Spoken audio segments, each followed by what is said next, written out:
Assalamualaikum warahmatullahi wabarakatuh. Pada pertemuan kali ini kita lanjutkan dengan membahas materi yang selanjutnya, yaitu persamaan diferensial biasa atau biasa disebut dengan ordinary differential equation atau ODE.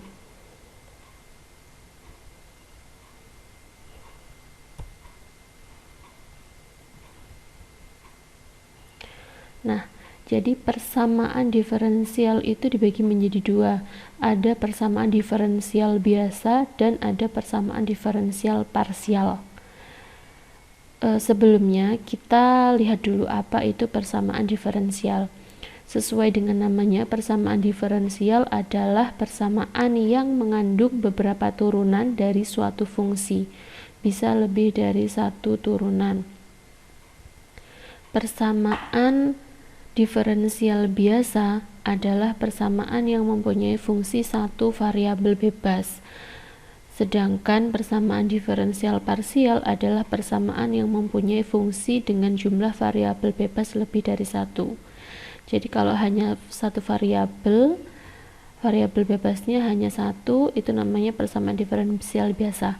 Kalau variabel bebasnya lebih dari satu, maka disebut persamaan diferensial parsial. Nah, sekarang pertanyaannya, apakah teman-teman masih ingat apa itu bedanya variabel bebas dengan variabel terikat? Coba kita lihat di sini. dy per dx plus y sama dengan x kuadrat. Ini contoh yang pertama. Ini contoh yang kedua. Jadi persamaan diferensial biasa adalah persamaan yang mempunyai fungsi satu variabel bebas. Variabel bebas di sini adalah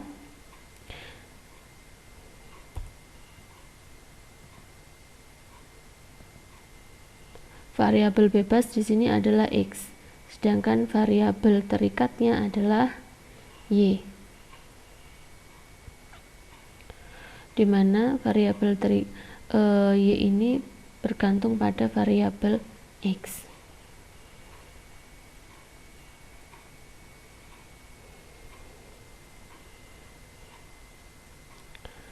Persamaan diferensial parsial adalah persamaan yang mempunyai fungsi dengan jumlah variabel bebas lebih dari satu.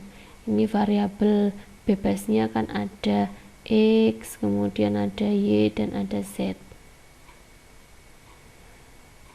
Fungsi u, x, y, z, t adalah fungsi yang digunakan untuk merepresentasikan temperatur pada waktu T pada benda secara fisik dengan koordinat X, Y, Z. Ini contoh persamaan panas. Persamaan panas secara umum. Nah, variabel bebas yang lain yaitu T. Jadi variabel bebasnya adalah X, Y, Z, T, sedangkan variabel terikatnya adalah U.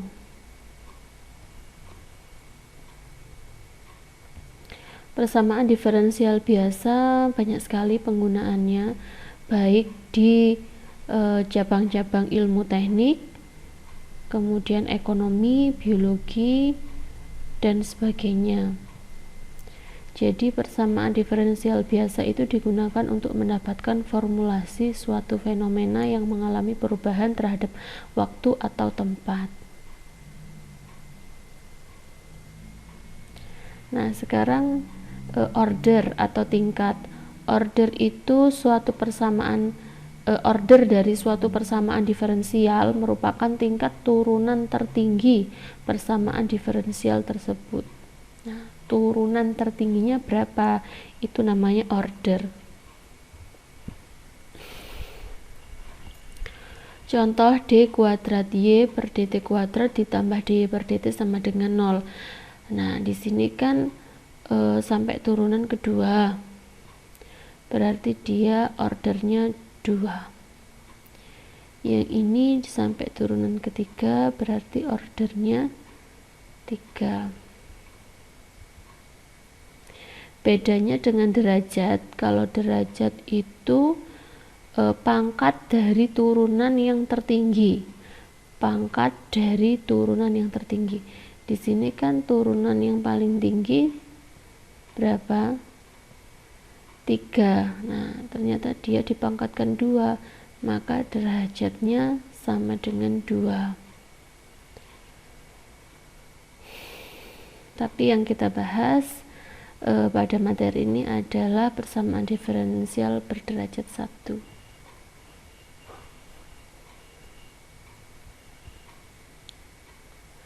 Penyelesaian persamaan diferensial artinya kita mencari nilai fx atau nilai y yang memenuhi persamaan diferensial tersebut. Fungsi y sama dengan fx yang memenuhi sebuah persamaan diferensial banyak sekali. Kumpulan fungsi-fungsi yang memenuhi sebuah persamaan diferensial disebut dengan PUPD atau penyelesaian umum persamaan diferensial.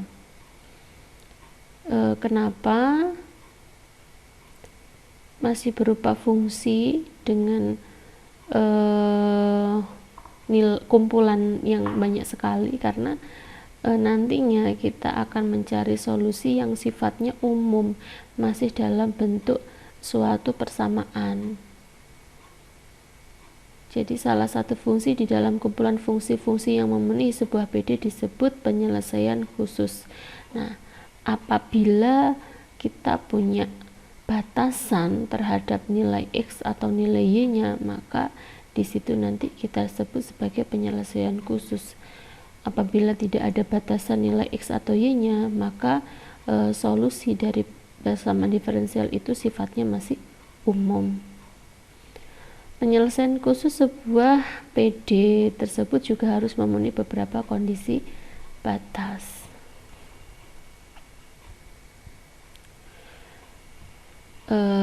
Ini ada beberapa tipe persamaan diferensial biasa orde 1. Nah, ini yang akan kita bahas perbedaannya dari masing-masing tipe itu, bagaimana bentuk umumnya, kemudian cara menyelesaikan atau cara mencari penyelesaiannya atau solusinya bagaimana.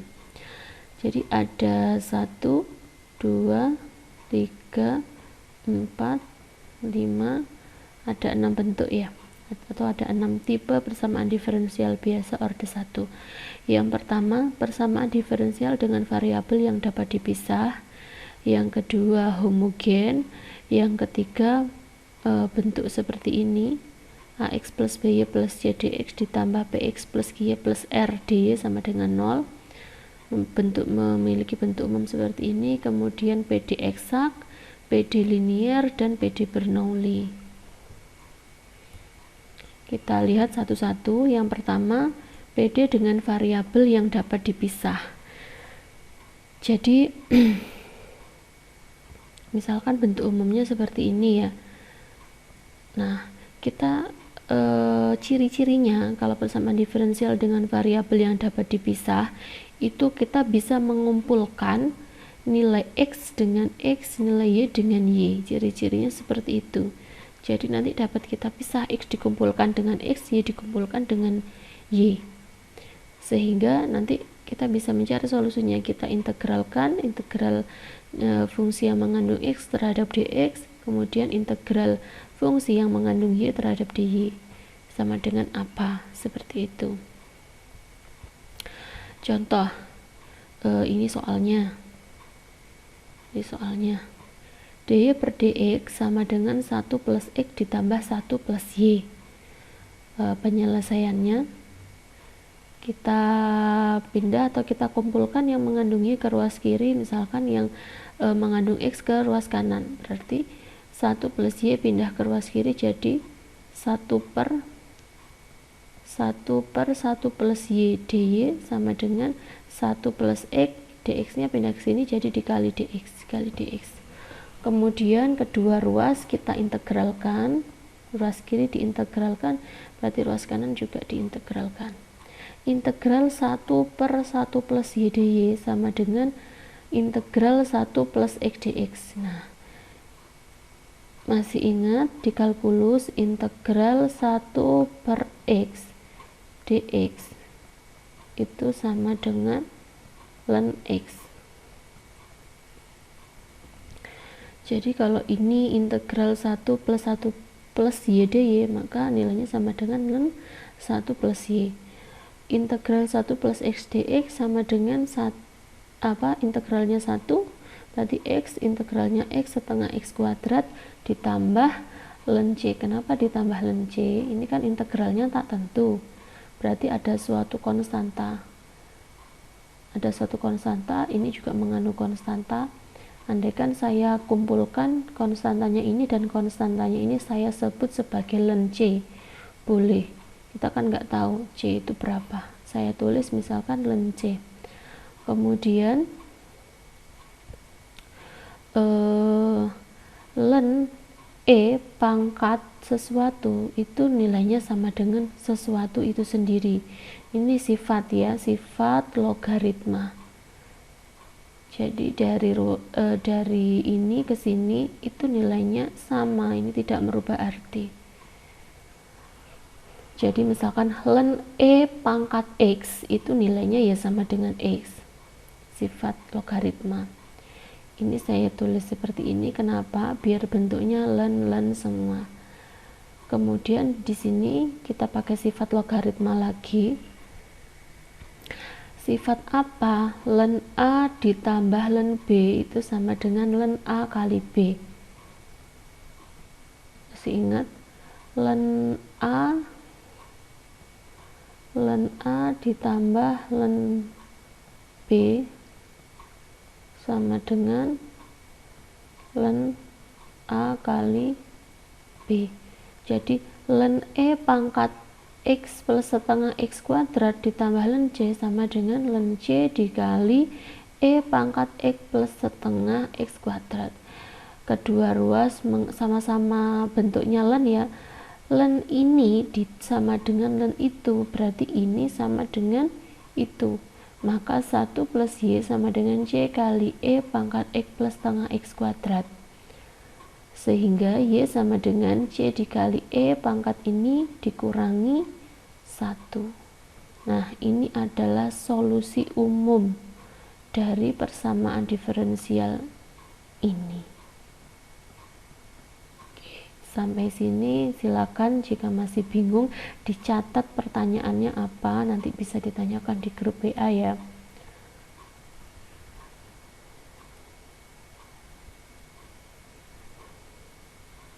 Yang kedua, persamaan diferensial homogen. Persamaan diferensial homogen yaitu suatu fungsi dikatakan homogen derajat n bila ada suatu konstanta n, sehingga untuk setiap parameter ini berlaku seperti ini.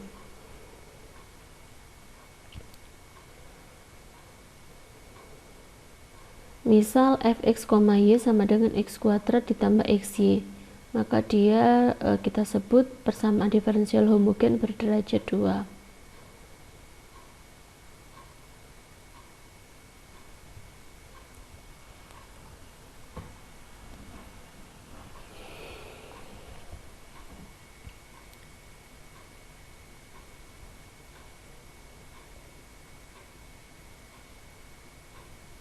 Nah, kayaknya langsung ke contoh aja biar lebih paham.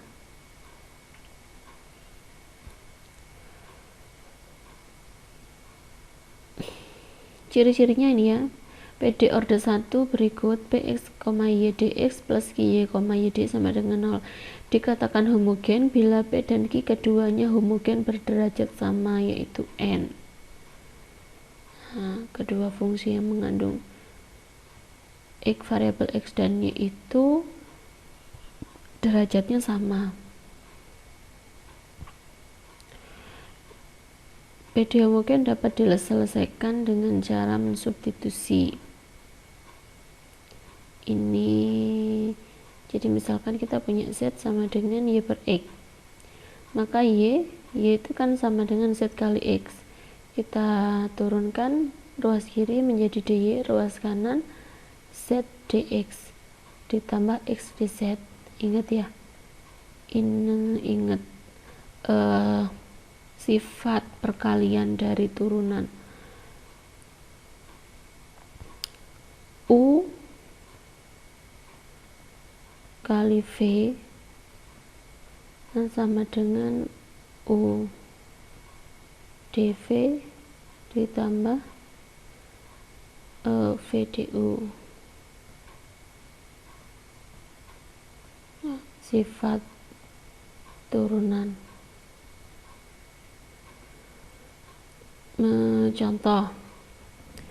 Contoh kita punya persamaan diferensial seperti ini. Nah, ini kan homogen kan? Ini berderajat 1, ini juga berderajat 1.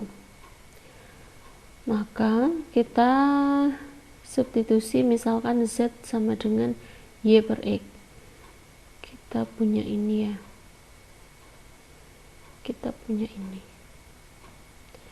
Y kita ganti sama dengan Z per X. Berarti X ditambah ZX dx ditambah X, kemudian dy nya kita ganti ini, dy nya kita ganti ini, Z dx ditambah X dz sama dengan 0. Sambil melihat video ini, sambil nyoret-nyoret di kertas ya, ditulis dari awal biar paham. Kemudian langkah berikutnya X zx dx, kemudian X kali ini xz dx, X kali ini X kuadrat dz sama dengan 0.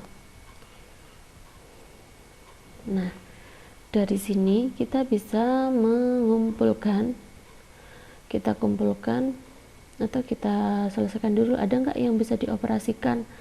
Nah, ternyata ini kan ada Z X dx, ini ada xz dx, kan sama, berarti bisa kita tulis X ditambah 2ZX dx ditambah X kuadrat dz sama dengan 0.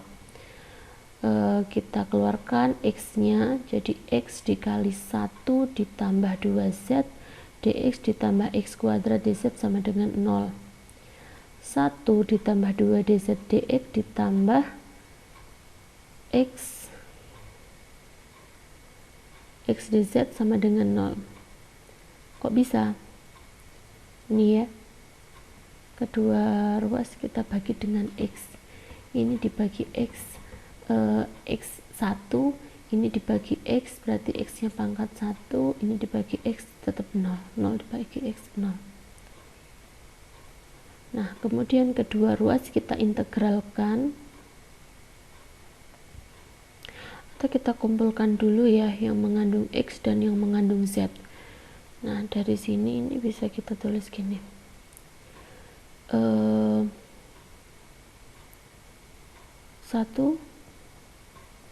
plus 2Z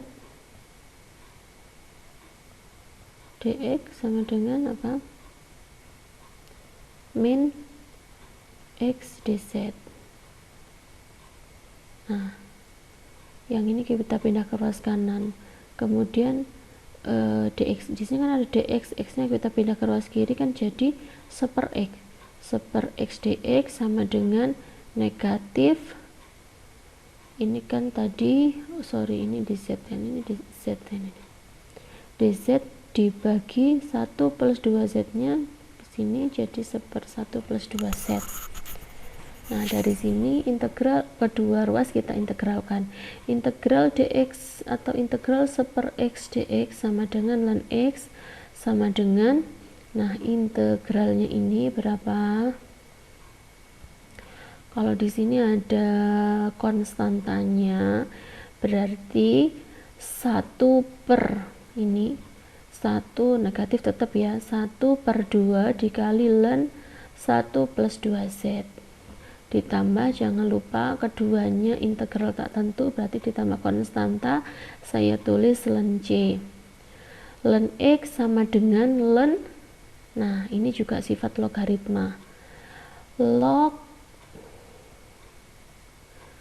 a log b sama dengan log b pangkat a. Nah, ini min setengah ln 1 plus 2z, berarti boleh ditulis ln 1 plus 2z pangkat min setengah ditambah ln c.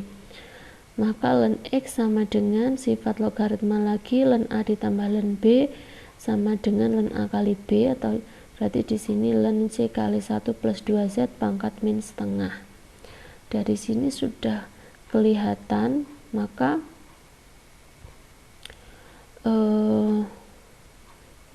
X ya, maka X sama dengan ini.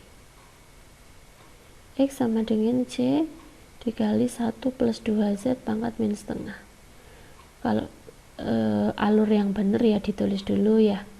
Kedua ruas kita buat bentuknya menjadi E pangkat ln, maka X sama dengan ini.